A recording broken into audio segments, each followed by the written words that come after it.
Hi, I'm Keon, a senior research analyst with Thomson Reuters Lipper, and I'm here to speak to you about fund flows activity for the week ended Wednesday, January 10th.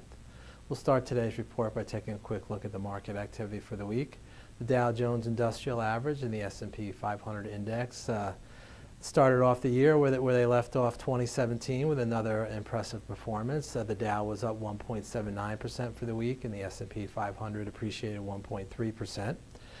The week's gains were driven by a rise in oil prices, continued solid economic data, as well as some news out of the Federal Reserve about some possible dissent about the next year's interest rate hikes. The rise in oil prices were a benefit to the energy sector, and as the oil prices reached their highest levels since December 2014.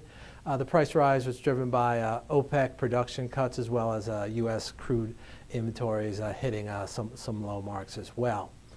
The Federal Reserve information, the news from the FOMC minutes indicated that the Fed was split about whether three rate hikes would be needed next year. There were a number of members of the Fed who felt that three rate hikes were too aggressive and would prevent the economy from reaching the Fed's target rate for inflation of 2%. Let's move back to our fund flows activity now. We'll start by taking a look at the macro fund groups and what they did for the week. Equity mutual funds took in $1.4 billion of net new money. Taxable bond funds also had net inflows for the week, $6.2 billion for them. Muni bond funds also recorded a positive number with positive net flows of $1 billion for the week, and money market funds saw $2.2 billion leave their coffers.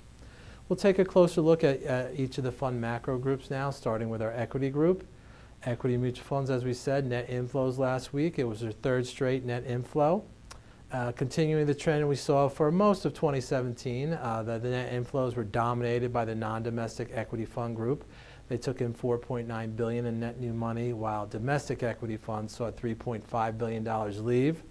Within those groups, emerging market equity funds had the largest net inflows among the non-domestic group, as they took in about $1.3 billion in net new money. And for the outflows on the domestic side, the large cap core peer group saw about $1.4 billion leave. Let's move on to our equity ETF group now.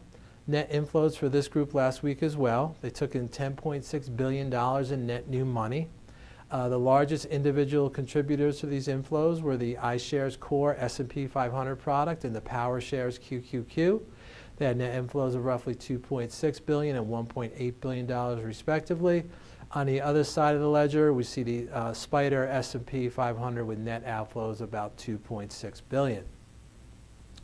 We'll move on to our taxable bond fund groups, starting with the mutual funds. Net inflows for this group as well last week, about $6.2 billion. The two largest inflows amongst the peer groups were the core bond funds peer group and the high yield funds peer group. Each took in about $1.5 billion in net new money. And taking a look at a little bit larger fund macro group, the core bond peer group belongs to the investment grade corporate debt macro group, which also had high net inflows last week. They took in $3 billion last week. It was their 32nd consecutive week of net inflows. And 57 out of the last 58 weeks, they've also had net inflows. The group has been on quite a run lately. They took in $164 billion for 2017, which is their second largest, highest annual net inflow ever, trailing only the $171 billion from 2009. Okay, let's move on to our muni bond fund group now. Skipped over a group. Taxable bond ETFs we need to hit. Sorry about that. Net inflows here as well last week, about $4.3 billion. Largest inflows belonging to the iShares iShares JP Morgan US dollar emerging market bond product, took in about $981 million, as well as and then we saw the iShares Core US Ag product took in about $682 million. And conversely, iShares 20-plus year Treasury bond product had net outflows of $347 million. Now we'll move on to the muni bond fund group. Net inflows here as well last week, $1 billion in net new money for the group, driven by two of the national peer groups, the General General muni bond peer group took in about $709 million, while the high yield muni group also had high net inflows of roughly $340 million. Our last group to take a look at this week is money market funds. Net outflows for this group last week, their second straight week of outflows. They saw about $2.2 billion leave. There was a mix amongst the peer groups. The largest outflows belong to money market funds and U.S. government money market funds, which have $3.3 billion and $2.9 billion leave respectively, but almost balancing out the ledger was institutional money market funds, which took in $4.8 billion in net new money. That wraps up this week's report. Please join us here again next week, where another one of our analysts will be speaking about the week's fund flows activity. If you'd like to take a closer look at the data yourself, please visit our website at www.lipper.com.